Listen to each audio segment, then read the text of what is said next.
కోటగారు అని ఆయన మేము ఆప్యాయంగా పిలుచుకునేవాళ్ళం. నాకు సినిమాల్లోకి వెళ్ళకముందు నాటకాల నుంచి కూడా బాగా పరిచయం.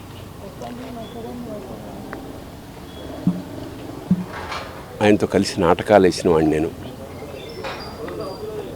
చాలా అంటే ఒక కమిట్మెంట్ తోటి తపన ఉండేది విపరీతంగా. అంటే సినిమా యాక్టర్ అవుదాం అని ఎప్పుడు అనుకోలేదు.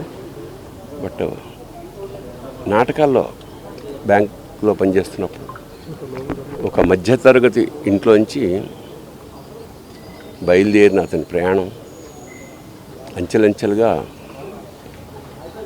One of the best villains of Telugu industry.